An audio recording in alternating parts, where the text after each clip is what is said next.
नमस्कार. ग्रेट भेटमध्ये आपणा सर्वांचं स्वागत. ग्रेट भेटच्या व्यासपीठावरती विविध क्षेत्रातील एक दिग्गज मंडळी उपस्थिती लावत असतात आणि त्यांचे व्यक्तिमत्वाचे जे पैलू आहेत तर ते आपण दर्शकांसमोर मांडत असतो. दर्शकांच्या मनातले म्हणून जे प्रश्न आहेत तर ते आपण इथं उपस्थित करत असतो. आणि आज ग्रेट भेटच्या या व्यासपीठावरती माजी मंत्री तथा शेतकरी आणि कामगारांचे नेते माननीय सदाभाऊ खोत यांचं आगमन झालं आहे. इन मेट्रो न्यूज चॅनलच्या वतीनं मी त्यांचं मनपूर्वक असं स्वागत या ठिकाणी करतो. खोत साहेब आपलं स्वागत. खरं तर सदाभाऊंशी वेगवेगळ्या विषयावरती बोलायचं आहे. मुळात जेव्हा आपण सदाभाऊ खोत समोर असतील तर निश्चितच शेतकरी कामगार असे प्रश्न असणारच आहेत, पण त्याचबरोबर राज्यातली एकंदरीत सगळी राजकीय परिस्थिती आहे जी एक आपल्याला जी चर्चा अशी होती की जी अस्वस्थता आहे किंवा अगदी आपण म्हणतो की सरकार कधी पडणार ही जी चर्चा आपल्याकडे सातत्याने ही सगळी होत असते, तर त्यामध्ये नेमकं कुठलं तथ्य आहे. याचबरोबर एकंदरीत सगळे जे प्रश्न आहेत जे आपल्या दर्शकांच्या मनातले ते आपण इथं सदाभाऊ खोत यांच्यासमोर उपस्थित करणार. आणि त्यांचा स्वभाव असा आहे की ते परखडपणे आणि दिलखुलासपणे बोलत असतात, तेव्हा अशीच एक त्यांच्याकडनं उत्तरांची ही सगळी अपेक्षा. सदाभाऊ, आपण सुरुवातीलाच म्हटलं की एक राजकीय कुठेतरी आपल्याला अस्थिरता म्हणण्यापेक्षा असं दिसून येतं आपल्याला की जी चर्चा होती ती विकासाची कुठं होताना दिसत नाही, कुठले प्रश्न येत नाही आहेत, पण वक्तव्य मात्र वेगवेगळी होते. एक गोंधळाची परिस्थिती, सरळ सोपा प्रश्न असा की एक गोंधळाची परिस्थिती राजकीय क्षेत्रात आपल्याला का दिसून येते?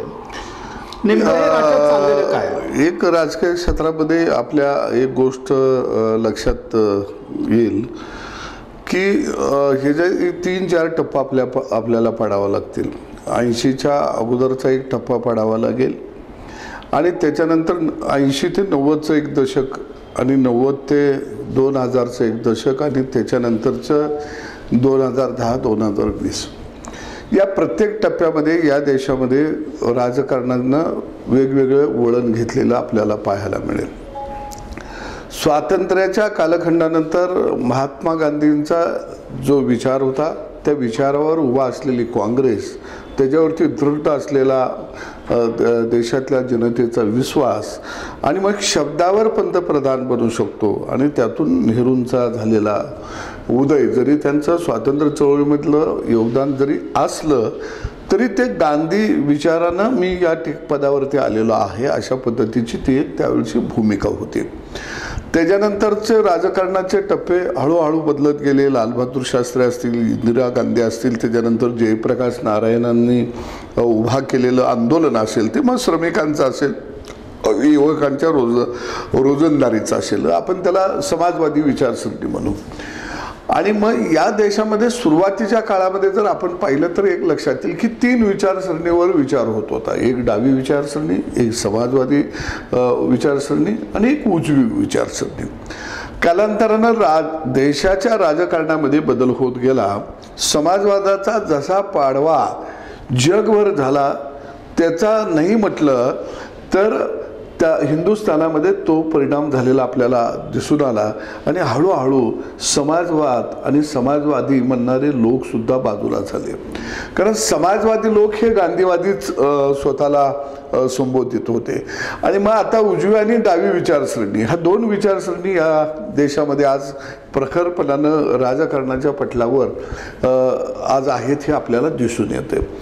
परंतु डाव्या विचारसरणीमध्ये सुद्धा मोठे मतभिन्नता आहे.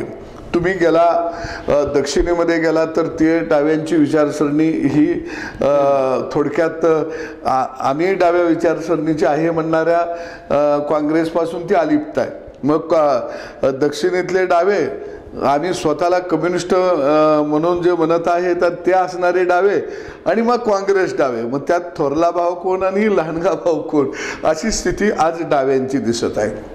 उजव्या विचारसरणीमध्ये मग जे काही पक्ष उभा आहेत ते मग वेगवेगळ्या धर्माचा वर आधारित किंवा त्या संस्कृतीवर आधारित असा एक अनेक गट आहेत. मग त्याच्यामध्ये एकच हिंदुत्ववादी गट आपल्याला एकच म्हणता येणार नाही, कारण मग त्याच्यामध्ये सुद्धा प्रचंड मतभिन्नता आहे. आणि मग त्याचा परिणाम आजच्या राजकारणामध्ये तुमच्या त्यामध्ये स्पर्धा दिसते. आजच्या राजकारणामध्ये त्याच्यात तर स्पर्धा आहे. आणि मग हे ज्यांनी हेरलं, ज्यांनी ओळखलं ते राजकारणामध्ये यशस्वी होत गेले आणि त्याचा प्रयोग हा जर तुम्ही बघितला तर 80 नंतर सुरू झाला मोठ्या प्रमाणामध्ये. ती नस ओळखली असेल तर महाराष्ट्रामध्ये आदरणीय शरद पवार साहेबांनी ओळखली. आणि मग त्यांनी ती नस ओळखल्यानंतर त्यांनी काय केलं, तिने पहिल्यांदा डाव्यांना जवळ केलं, समाजवादी विचारसरणीच्या लोकांना जवळ केलं आणि त्यांच्या कुमकुवत बाजू काय आहेत ह्या हेरल्या. ते वैचारिक होते का, वैचारिक होते, त्यांच्याकडे मांडणी होती, कार्यकर्ते घडवण्याची एक मोठी फॅक्टरी होती या डाव्या विचारसरणी समाजवादी लोकांच्याकडं. आणि हे सगळं आयतं व्यासपीठ ह्या पवार साहेबांनी बरोबर आपल्या ताब्यामध्ये घेतलं. कुमकुवत बाजू त्यांच्या हेरल्या आणि त्यांच्या लक्षात येऊन दिलं की तुमचा समाजवाद जर अंमलात आणायचा असेल तर आपल्याला काँग्रेसला हरवावं लागेल आणि काँग्रेसला हरवायचं असेल तर एक संघ नेतृत्व त्याच्यासाठी लागेल. आणि मग सगळ्यांच्या लक्षात आलं की हा तरणा पोरगा आहे, किंवा आपलं नेतृत्व करू शकतो. आणि यशवंतराव चव्हाण साहेबांचा मानसपुत्र म्हणून त्या ठिकाणी त्यांना मान्यता मिळाली. आणि मग त्यांच्या लक्षात आलं की आता राजकारणामध्ये जर आपल्याला पुढे जायचं असेल तर काय करावं लागेल, मग आर्थिक सत्ता केंद्र आपल्या ताब्यामध्ये लागतील. आणि म्हणून तिने बरोबर सहकार चळवळीवरती आपला पगडा घट्ट केला. सहकार चळवळ महाराष्ट्राच्या मातीमध्ये तळातून रुजलेली ही चळवळ होती. मग त्यांनी बघितलं सुरुवातीच्या काळामध्ये त्यांनी संपूर्ण महाराष्ट्र कुवेत येतोय का आपल्या पवार साहेबांनी पाहिलं. पण त्यांच्या लक्षात आलं की महाराष्ट्र सगळ्या आपल्या कुवेत येत नाही आहे. इथला 18 पगड जातीचे लोक आहेत, त्या भागातले नेते आहेत, त्या नेत्यांना मानणारा एक वर्ग ह्या राज्यामध्ये आहे. आणि मग तिने विशेष लक्ष खानदेश, उत्तर महाराष्ट्र आणि पश्चिम महाराष्ट्रावरती पवार साहेबांनी केलं. आणि या सहकार चळवळीच्या माध्यमातून तुमच्या लक्षात येईल की सुरुवातीला येस काँग्रेसमध्ये सुद्धा 54 पेक्षा जास्त आमदार त्यांचे निवडून आले नव्हते. 15 वर्षाच्या सत्तेच्या कालखंडानंतर एकदा त्यांना 75 आमदारापर्यंत मजल मारता आली होती. पण आता जर तुम्ही आकडा बघितला तर तो 54-55 पर्यंतच राहिला. आणि मग त्यांच्या लक्षात आलं की आपलं काही वजन त्या पारड्यात टाकल्यानंतर ते पारडं आपल्या बाजूला झुकेल अशा पद्धतीचे राजकारणामध्ये आपण टॅक्टिक्स वापरली गेली पाहिजे. आणि निश्चित ती यशस्वी झाले. कारण त्यांनी 50-55 आमदार बाजूला काढल्यानंतर काँग्रेस 100च्या पुढं गेली नाही. आणि त्याचा परिणाम असा झाला की नाइलाजानं काँग्रेसला त्यांच्यावर युती करावी लागली आणि बाकीच्यांना विरोधामध्ये सत्तेमध्ये बसावं लागलं. पण ह्याचा परिणाम सर एक अजून आपल्या लक्षात घेता येईल या राजकारणामध्ये की पवार साहेबांनी जसं सहकार चळवळ, समाजवादी, प्रजा समाजवादी, शरद जोशींची शेतकरी संघटना, डावे जसे कुवेत घेतले आपल्या, त्यांच्या कुमकुवत बाजू हेरल्या आणि हळूहळू त्यांचे कार्यकर्ते काढले आणि ते सत्तेवरती काही ठिकाणी आणून बसवले. कुणाला आमदार केला असेल, कुणाला चेअरमन केला असेल, कुणाला मंत्री केला असेल. पण नंतर त्यांनी जे एक राजकारणामध्ये एक नीती जी आणली सगळ्यात चांगली की प्रत्येक जातीला जर आपल्याशी जोडायचं असेल, मग तो साळी, माळी, धनगर अशी वेगवेगळ्या बौद्ध ह्या वेगवेगळ्या जाती जर आपल्याबरोबर जोडायच्या असतील तर काय करावं लागेल. ह्या जाती तर आपलं नेतृत्व स्वीकारत नाहीत. कारण बहुजन समाजामध्ये पुढारलेल्या मराठा समाजाचं नेतृत्व, वाड्यातल्या मराठा समाजाचं नेतृत्व ही इतर जाती ह्या स्वीकारत नव्हत्या. आणि आपल्या महाराष्ट्राची लढाई जर बघितली शाहू फुले आंबेडकरांच्या पासून तर ते वाडा विरुद्ध गावगाडा, विस्थापित विरुद्ध प्रस्थापित अशा आपल्या लढाई होत्या. आणि मग पवार साहेबांनी प्रत्येक जातीचा एक नेता उदयाला आणला आणि तो उदयाला आणत असताना त्याला सक्षमपणानं उभा केलं. राजकारणाच्या पटलावरती तो जरी निवडून नाही आला तर त्याला मागच्या दारानं आत घेतलं. मग खासदारक्यापासून आमदारक्यापर्यंतची पदं दिली, त्यांना मंत्री केलं, त्यांना ताकद दिली. आणि मग एकदा का माझ्या जातीचा नेता हा जर सत्तेच्या पदापर्यंत पोचला की तो समाज आपोआप नाचायला लागतो. आणि मग जो समाज नाचायला लागला की मग जातीचा नेता आश्वासनाचे जसं पत्त्याची पानं फेकावी तशी आश्वासनं फेकायला लागतो. आणि एकदा का नेताच्या आश्वासनावरती जनता डोलायला लागली की मग हे आश्वासन जर पूर्ण करायचं असेल तर मग ह्याला आपल्याला नेता मानावा लागेल. ही त्या जातीच्या नेत्यानं लोकांच्या मनामध्ये बिंबवायचं. आणि मग ही एक अशी उतरंड या राज्यात तयार झाली. प्रत्येक जातीचा एक माणूस राजकारणामध्ये नेता म्हणून पुढे आला, तो मंत्री झाला, उपमुख्यमंत्री झाला आणि त्याचा समाज बरोबर अलगत पवार साहेबांच्या जवळ आला. म्हणजे महाराष्ट्राच्या राजकारणाची घुसळण जर आपण बघितली तर वैचारिक प्रवाह हा एकेकाळी जो होता तो थांबवण्याचं काम पद्धतशीरपणानं केलं गेलं आणि जातीवादाचं एक त्याला आपण असं म्हणू की विकेंद्रीकरण हे खऱ्या अर्थानं पवार साहेबांनी केलं. परंतु त्या जातीच्या नेत्यावर पुन्हा कोणाची बोलायची हिंमत नाही, कारण ती जात पूर्ण विरोधात जाईल. मग राजकारण करायचं कसं? आणि त्यामुळं कोणत्याही जातीतला नेता काही बोलायला लागला तर ते चूक आहे हे म्हणण्याचं धाडस मात्र इथं विद्वानांना राहिलं नाही. पण एकंदर आताची सगळी गोंधळाची परिस्थिती आहे. मी राज्यामध्ये 3 पक्षांचं हे सगळं सरकार आणि आपण विरोधी पक्ष आपण भाजपाचं म्हणूयात, रोज कुठले ना कुठले एकमेकांविरुद्धची वक्तव्य असतात आणि कोण कुणाला काय नक्की म्हणतोय आणि त्यातनं काय समोर येतंय हीच गोष्ट काही कळत नाही. ही जी सगळी एकंदरीत गोंधळाची परिस्थिती, सगळे प्रश्न राहत आहेत बाजूला, हे जे चित्र आहे ते काय म्हणते? ते काय आहे तुम्हाला एक अजून मी उदाहरण देईन. 700 वर्ष या हिंदुस्थानावरती परकीयांनी राज्य केलं.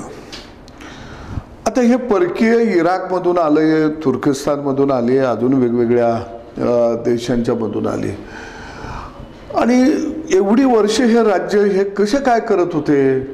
का बरं आम्ही त्यांना तेवढा प्रखरपणानं आमचा उठाव किंवा विरोध होऊ शकला नाही? दुसऱ्या बाजूला छत्रपती शिवाजीराजे हे स्वराज्य उभा करत होते. ते स्वराज्य उभा करत असताना आमची माणसं जी स्वतः हिंदू म्हणून घेत होते ते हिंदुस्थानातले हिंदू राजे सुद्धा आमच्यावर का आलेले नव्हते? हा एक संशोधनाचा प्रश्न आहे. का आलेले नव्हते? तीच परिस्थिती आजच्या सरकारची आहे. म्हणजे हा मुद्दा इथं लागू होतोय की हे 3 लोक एकत्रित का आले? तर यांना आपापलं संस्थान वाचवायचं आहे. त्यावेळच्या परकीयांच्या बरोबर आमचे हिंदू राजे का होते? तर त्यांना जनतेची फिकीर नव्हती. जनता उपाशी मरत आहे का तडफडून मरत आहे का पाण्याविना मरत आहे याची फिकीर नव्हती. माझं संस्थान कसं वाचेल, माझ्या इलाक्याला कुणी धक्का लावता कामा नये, बाकी तुम्ही राज्य काय करायचं ते करा. तीच आज ह्या 3 पक्षाची जे सरकार बनवलं याचं कारण काँग्रेस गलित गात्र झालेली होती. देशभरामध्ये पाडवा होत होता, कार्यकर्ते खचून गेलेले होते आणि अशा काळामध्ये डुबती नाव जर वाचवायची असेल तर त्याला काडीचा आधार, जसं म्हणतो आपल्याकडं बुडत्याला काडीचा आधार, तसं 3 पक्ष मिळून सरकार येते, आपल्याला काडीचा आधार मिळतोय. आपण जे आता डुबणार आहोत काही काळ आपल्याला जीवदान मिळते म्हणून काँग्रेसनं लगेच त्याच्यामध्ये सिलेंडर केलं थोडक्यात. दुसऱ्या बाजूला राष्ट्रवादीची अपहार्यता होती, कारण त्यांना त्यांची संस्थानं जगवायची होती. कारण राष्ट्रवादी पक्ष हा तळागाळातल्या कार्यकर्त्याचा नाही आहे, तो सरदारांचा पक्ष आहे. एक आपल्या लक्षात येईल की तिथं तळागाळातल्या कार्यकर्त्याला आमदारकी मिळत नसते, तिथं तळागाळातल्या कार्यकर्त्याला खासदारकी मिळत नसते, तळागाळातल्या कार्यकर्त्याला मंत्रिपदं मिळत नसतात.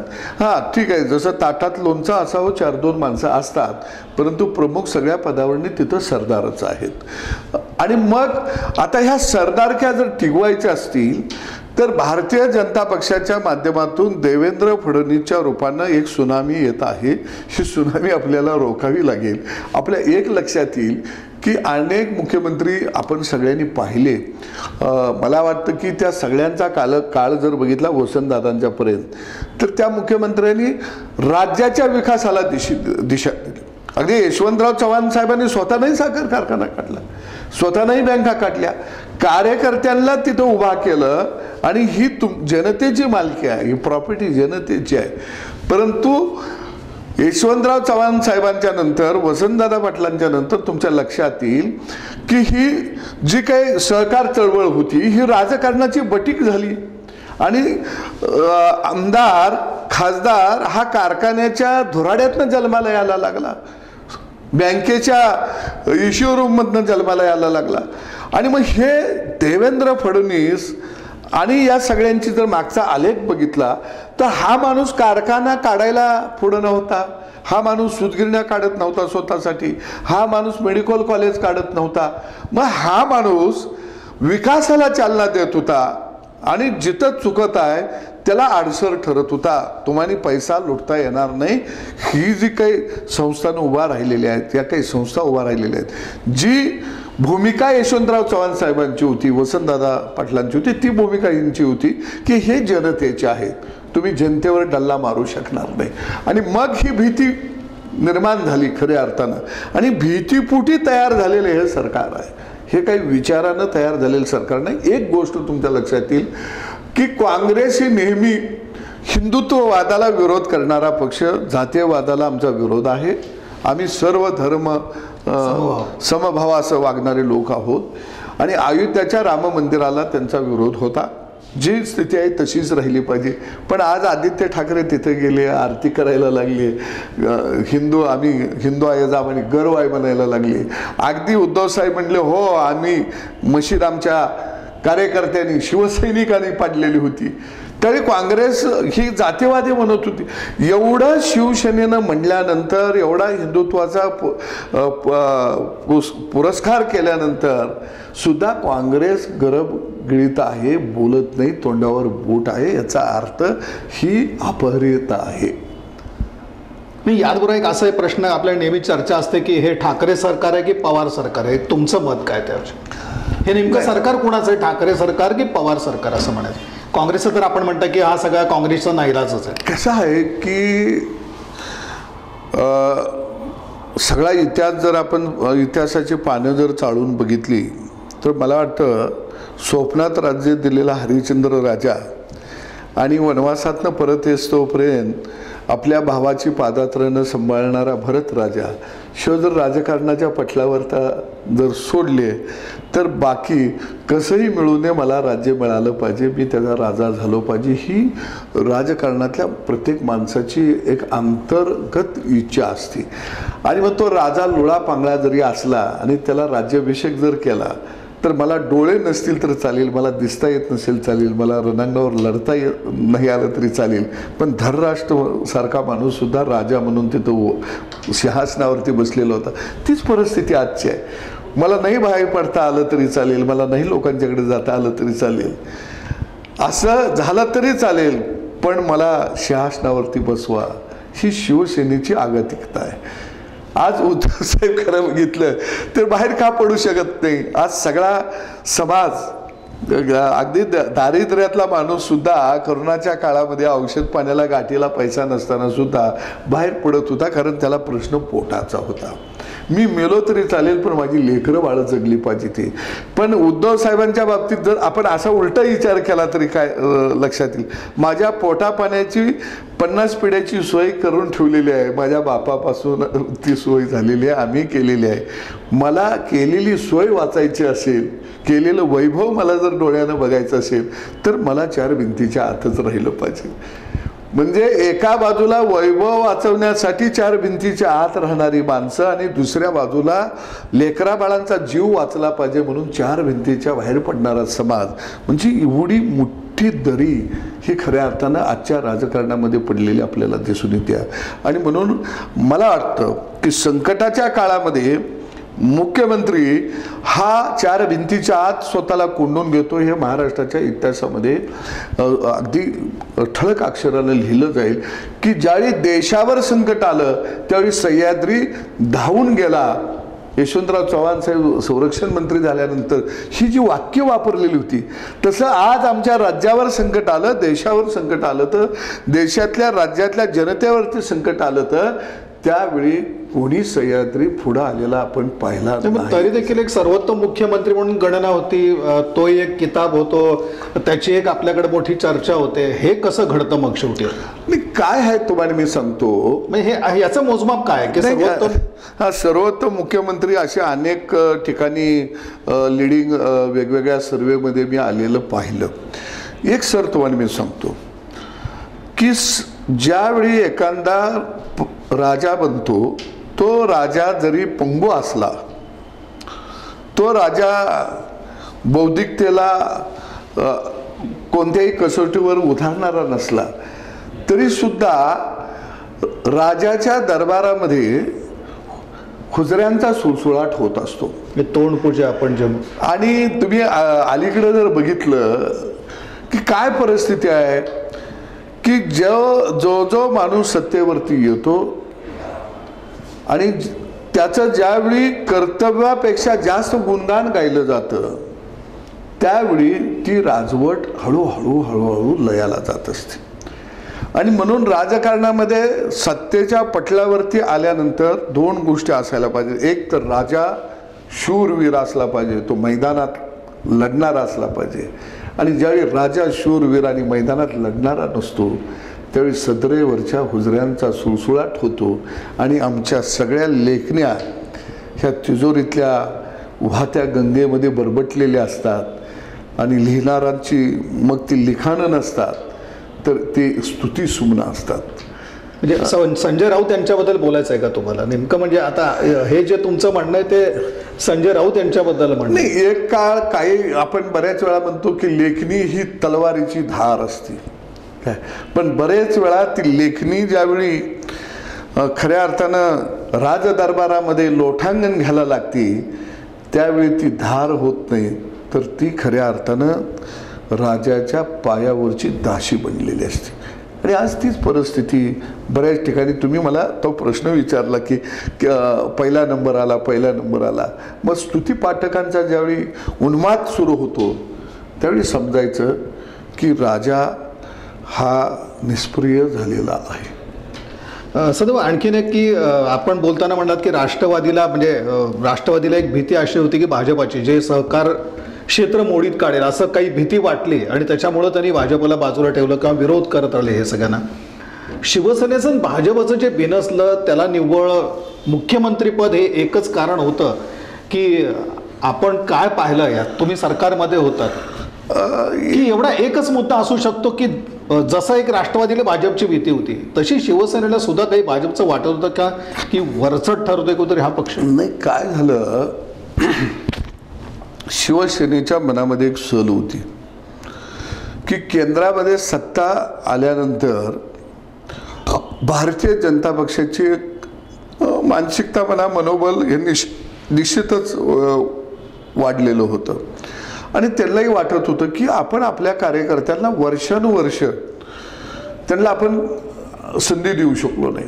ज्यावेळी दोन पक्षाची युती होती आणि मतदारसंघ वाटले जातात त्यावेळी आपोआपच ज्या मतदारसंघामध्ये ज्या पक्षाला मतदारसंघ तो मिळालेला असतो तर त्याच्या दुस्तीत असणाऱ्या पक्षाच्या नेतृत्व तिथं कोमजलेलं असतं.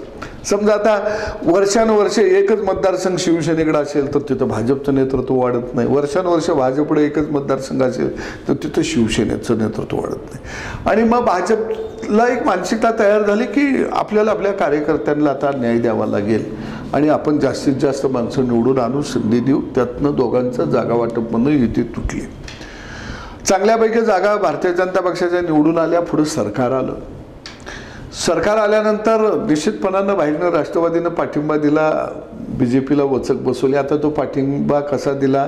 केंद्रात सरकार आहे आणि अमित शहाजी आणि मोदीजी हे फार कडक स्वभावाची व्यक्तिमत्व आहेत आणि आता हे आपल्याला आत घालण्याशिवाय राहणार नाही. शेवटी चोराच्या मनात भीती असती आणि तसं यांच्या लक्षात आलं की आपल्या सगळ्या फायली निघणार. त्यामुळे तिने बाहेरनं पाठिंबा दिला. आम्ही तुमचं सरकार पडू देत नाही, फक्त आम्हाने तुम्ही आत पडू देऊ नका.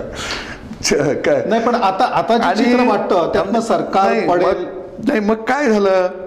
मग शिवसेनेच्या मनामध्ये सल तयार झाली. एवढ्या वर्ष आपण यांना बरोबर घेतलं आणि आपला मुख्यमंत्री झाला पाहिजे होता, पण ह्यांचा मुख्यमंत्री झाला. एकामागोन एक जिल्हा परिषद आल्या, नगरपालिका आल्या आणि ही सुप्त राख हा शिवसेनेच्या मनामध्ये होता की भाजप आपल्याला संपवत आहे. असाच जर भाजप वाढायला लागला तर आपण फार लिमिटेशनमध्ये होऊ. आणि मग युती BJP बरोबर केली. मुख्यमंत्रीपद हे गौण होतं, ते पुढं केलेला बागोलबुवा होता. खरा राग असा होता यांचा की भारतीय जनता पक्षाला आता रोखलं पाहिजे. मुख्यमंत्री पदासाठी नाही बाहेर पडले, हा पक्ष रोखायचा असेल तर याला सत्तेतनं बाहेर ठेवलं पाहिजे. आणि हीच पवार साहेबांची मानसिकता होती. आपले सरदार वाचवायचे असतील तर BJPला बाहेर ठेवलं पाहिजे. मी काँग्रेसच्या बाबतीत तुम्हाला सांगितलंच. आणि त्यामुळं अपघातानं एकत्रित आलेली ही तीन मंडळी आहेत. भविष्य काळामध्ये मी आज तुमच्या चॅनलमध्ये इथं इन न्यूज आपले इन मेट्रो न्यूजमध्ये बोलत आहे. सरकार कोसळणार आहे का? 100% कोसळणार आहे. आता त्याचा तुम्ही म्हणणार मूर्त काय? सगळेच जण म्हणतात की सरकार बरोबर, की कोसळणार आहे. कोसळणार. अनेक वेळा सगळ्यांनी भाकीतं केली सरकार कोसळणार आहे. मी असं भाकीतकार नाही, पण सरकार कोसळणार आहे याचं कारण असं आहे की ज्यावेळी अनेक लोक एकत्रित येतात त्यावेळी ईशावरनं भांडणं सुरू होत असतात. ती भांडणं एका लिमिटपर्यंत अंतर घरामध्ये दाबता येतात, एका लिमिटच्या पुढं 100% ती दाबता येत नाहीत. दुसऱ्या बाजूला त्यांच्यासमोर अनंत अडचणी आहेत. जसं वॉच असावा एखाद्या गोष्टीवरती, जसा कॅमेरा लावून काही माणसं बसावी, जसं जंगलामध्ये प्राणी मित्र कॅमेरा लावून बसतात आणि त्या प्राण्याचा हावभाव टिपतात, तसं केंद्र सरकार सर्व बाजूनं कॅमेरा लावून यांच्याकडे बसलेलं आहे आणि त्यांचं प्रत्येक हावभाव टिपत आहे. आणि त्यामुळं अशा परिस्थितीमध्ये एखादं काम बरोबर जरी असलं तरी ते माझ्या अंगावरती येईल का, मग ह्यात माझं काय होईल, ही भीती एक माणसाला फार वाईट असते. माणूस बऱ्याच वेळा मनोधैर्य खचल्यामुळं युद्ध हारतो. तसं हे सरकार मनोधैर्य खचलेले सरकार आहे आणि त्यामुळे हे युद्ध ते हारणार आहेत. ते कसे हारणार हे भविष्य काळ तुम्हाला. राज्यसभा निवडणुकीचा नेमका अर्थ आपण काय की खरंच संख्याबळ घटलंय, असं काही संख्याबळ घटलंय म्हणण्यापेक्षा अस्वस्थता या सरकारमध्ये काय आहे सर, मी स्वतः मंत्री राहिलोय काय का. मला 3 वर्षाच्या काळामध्ये मंत्रिपद सपस्तोवर मंत्रिपद गेलं. मी माझ्याकडे तर लिमिटेशन विषय होतं, मी राज्यमंत्री होतो. मुख्यमंत्री म्हणून संपूर्ण महाराष्ट्र पाठ पाहिजे, महाराष्ट्राचा इतिहास भूगोल पाठ पाहिजे. आणि हे काही कुटुंबाला मुख्यमंत्री म्हणून त्यांचा कमांड ज्याला लागतो, जो असायला पाहिजे होता, तो मला दिसून येत नाही. देवेंद्र फडणवीसच्या बाबतीत तुमच्या लक्षात येईल की रातच्या 4-5 वाजेस्तोर तो माणूस भेटत राहायचा, परत मंत्रालयात 11-11:30 यायचा, परत भेटत राहायचा. सत्ताधारी पक्षापासून विरोधी पक्षापर्यंत त्याचा डायलॉग असायचा आणि त्याला महाराष्ट्र पाठ होता. आणि काय केलं पाहिजे या महाराष्ट्रामध्ये, कोणती योजना आणली पाहिजे, कशा पद्धतीनं प्रत्येक समाजाला पुढे घेऊन गेलं पाहिजे, हे त्यांच्याकडे एक प्लॅन होता. आज ह्यांच्याकडे काय आहे, एक योजना मला दाखवा की ह्यांची ही अमुक योजना आहे की महाराष्ट्रामध्ये धावायला लागली आहे. प्रत्येक ठिकाणी जो जो समाज संकटात आला, जी जी व्यवस्था संकटात आली, तिला तिने मदत केलेली आहे देवेंद्र फडणवीसने. अगदी अनेक आपत्तीमध्ये मोठ्या प्रमाणामध्ये मदत केली, निकष बदलून मदत केली. आणि हे निकष बदलून मदत करत असताना त्यांचा आत्मविश्वास होता की मी जी आता रक्कम घोषित करत आहे, जी कमी पडणारी रक्कम आहे, ही मला केंद्रातनं मिळणार. पण हे ज्यावेळी मदत घोषित करतात त्यावेळी आम्हाला केंद्रातनं 8 आणे मिळणार नाहीत. म्हणजे ह्यांची मानसिकता मुळातच संकुचित वृत्तीची, संकुचित झाली असल्यामुळं आज राज्यामध्ये कोणतीही योजना नाही. त्या काळात आता मी मंत्री होतो, आम्ही जलयुक्त योजना सारखी योजना आणली, पीक विमा आम्ही आणलं, मालतारण योजना आणली, कर्जमाफीची योजना आणली, दुधाला अनुदान योजना आणली, निर्यातीला अनुदान आम्ही दिलं, कांद्याला वाहतुकीला आम्ही अनुदान दिलं, शेतकऱ्यांच्या फार्मर प्रोड्युसर कंपन्या आजही शेतकरी आपण पाहतोय की म्हणजे ज्यांच्या बाबतीत काही नुकसान झालं त्यांचे जे भरपाई मिळायला पाहिजे होती ती अजून सुद्धा समोर नाही. त्या काळामध्ये आम्ही एवढी नुकसान भरपाई महापुरातून ह्यात दिली. अगदी कपाशीवर एखादा रोग आला, बोंडाळीसारखा हे होतो, तरी आम्ही नुकसान भरपाई द्यायची. आता काय होतं आणि आज काय आहे की सरकार असून नसल्यासारखं आहे. आता मी माढा तालुक्यामध्ये आलो, सोलापूर जिल्ह्यात. काल केळीच्या बागा उद्ध्वस्त झाल्या त्या, पण कोण बघायलाच गेलं नाही तिकडं. विचारायचं कोणाला? म्हणजे राजा आंधळा भैरा आणि पांगळा असला की जनता हताश होती, निराश होती आणि केविलवाणेपणानं जनता हताशपणे त्या राजाकडे फक्त बघत राहते की कधी हा राजा सत्तेवरनं जाईल आणि दुसरा येईल. सदाभाऊ, सोलापुरात मोठा मोर्चा तुम्ही ऊस सगळा काढला होता, प्रश्न मिटला का? नाही, म्हणजे सरकार आलं, 2 तुकडं होऊ नयेत म्हणून आम्ही मोर्चा काढला. केंद्रानं मात्र भूमिका घेतली की आम्ही FRPचं 2 तुकडं करणार नाही, पण राज्य सरकारनं मात्र त्याचं 2 तुकडं केलं. आधीच काय म्हणते ते की दुष्काळ आणि त्यात परत यावा आखाडाचा महिना, तसं ही परिस्थिती झाली. आणि आता प्रश्न जाणून घ्यायला कोणाला वेळ नाही, कोण बोलत नाही, बसत नाही. एस टीचा संप सरकारने मोडूनच काढला. नाही, एस टीचा संप सरकारनं मोडून काढला ही गोष्ट खरी आहे, परंतु आम्ही एस टी कर्मचाऱ्यांना न्याय देण्याचा प्रयत्न केला. चांगली पगारवाढ ही मी आणि आमदार गोपीचंद पडळकर यांनी आम्ही दिली. परंतु त्यांच्या एक लक्षात आलं पाहिजे की 5 लाख लोक एस टी कर्मचारी हे त्यांच्यावर निष्ठा होती पवार साहेबांच्यावरती, ते 5 लाख लोक आज महाराष्ट्रातले त्यांच्या विरोधामध्ये काम करत आहेत. या 5 लाखाचे 5 कोटी कधी होतील हे त्यांनाही कळणार नाही. साहेब, शेवटचा प्रश्न विधान परिषदेच्या संदर्भातला. अर्ज का मागे घ्यावा लागला, म्हणजे याच्या पाठीमागचं काही गणित होतं, कारण त्यातनं आता शेवटी सदाभाऊ खोत यांची नाराजी आहे का ह्या सगळ्या बाबतीत? नाही, मी चळवळीतला कार्यकर्ता आहे. 30 वर्ष मी चळवळीमध्ये काम केलं. राज्यातल्या शेतकरी, शेतमजूर, बाराबुलतेदारांच्या आशीर्वादानं माझ्यासारख्या माणसाला तिथं काम करण्याची संधी मिळाली. खरंच मी नम्रपणानं म्हणेल की एका खेडेगावातला 1.5-2 एकराचा कोरडवाहू शेती असणारा शेतकऱ्याचा पोरगा, 50 वर्ष लहानाचा मोठा 12x12च्या कौलारू घरात 3 जाप्त्यामध्ये लेकरा बाळासकट मी राहिलो. म्हणजे असं कुणी म्हणायचं काम नाही की सदाभाऊ मूळचा श्रीमंत होता का. आत्ता घर बांधून मला 5-7 वर्ष झाली. आणि एवढ्या गरिबीत डोंगर कपारीत गाव असणाऱ्या गावातनं मी चळवळीमध्ये आलो आणि चळवळीतल्या या सगळ्या माझ्या मायबाप शेतकऱ्यामुळं मी आमदार झालो, मंत्री झालो.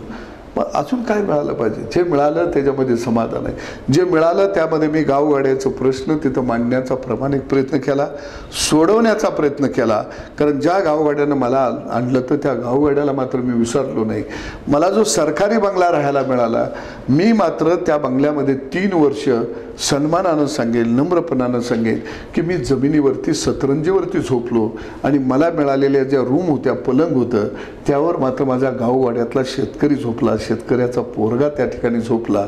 आणि तो नुसता झोपला नाही तर तो जेवायला खायला सुद्धा कामानिमित्त आला की माझ्याकडे असायचा. सगळा हॉल, मागे एक मी मोठा हॉल बांधला होता, 200-200 माणसं झोपायला असायची. म्हणजे मंत्र्याच्या बंगल्यावरती, पलंगावरती या महाराष्ट्रातला शेतकरी हा पहिल्यांदा माझ्या रूपानं तिथं झोपला. तिने, कारण तो त्यांचा अधिकार होता, भाजपावर राग त्यांचा नाही, हक्क होता. आणि त्यामुळं असं आहे की मला तुम्ही या ऑफिसमध्ये बोलवलं, माझा सत्कार केला, पाठीवरती थाप दिली. उलट ती माझ्या दृष्टीने जमेची बाजू आहे. तिने मला आमदार केलं, मंत्री केलं. ती एक मला दिलेली पाठीवरची थाप होती, काम करण्यासाठी दिलेली ती एक मला ऊर्जा होती. आणि त्यामुळं मला वाटतं की हा जो विचार आहे, चळवळीचा विचार असेल, सर्वसामान्य जनतेचे प्रश्न असतील, हे आम्ही असेच पुढे घेत जाऊ, ते चालवत राहू. त्यामध्ये आम्हाला एक आनंद मिळतो. माजी मंत्री सदाभाऊ खोत यांच्याशी आपण ग्रेट भेट या कार्यक्रमाच्या माध्यमातून चर्चा केली. महत्त्वाचा तो एक विषय होता की विधान परिषदेच्या संदर्भातला की तिथे अर्ज मागे घ्यावा लागला आणि शेवटी आपण संधीचा एक विचार करत असतो. तर अगदी सदाभाऊ यांचं म्हणणं आहे की आपण चळवळीतले कार्यकर्ते आहोत, तेव्हा अशी कुठली संधी आली किंवा गेली याच्याने कोणता फरक पडत नाही. आपलं हे कार्य चालूच राहत असतं आणि शेवटी याची दखल आपण म्हणू की जनता जनार्दन हा घेतच असतो. आणि याचबरोबर जे शेतकऱ्यांचे प्रश्न असतील, कामगारांचे प्रश्न असतील, सातत्याने आपला आवाज या संदर्भातला चालतच राहील. आणि महत्त्वाचं म्हणजे राज्य सरकारबाबत ते म्हणाले की यामध्ये कुठलाही संवाद नाही, सगळा विसंवाद आहे आणि जनतेच्या मनातलं नसलेलं हे सरकार आहे. आणि महत्त्वाचं विधान आता सदाभाऊंनी इथं केलं की निश्चितच हे सरकार कोसळणार आहे. त्यासाठी मुहूर्त मात्र समोर येत नाही, पण निश्चित ज्या पद्धतीनं हे सगळं चाललेलं आहे, विसंवाद चालू आहे, त्यातून सरकार कोसळण्याची चिन्ह आपल्याला दिसतात. अशा प्रकारचं वक्तव्य जे सदाभाऊ खोत यांनी केलं. ग्रेट भेट या कार्यक्रमात वेगवेगळ्या प्रश्नांना आपल्या स्वभावाला साजेशी असे उत्तरं सदाभाऊ खोत यांनी दिली. इन मेट्रो न्यूज चॅनलतर्फे धन्यवाद.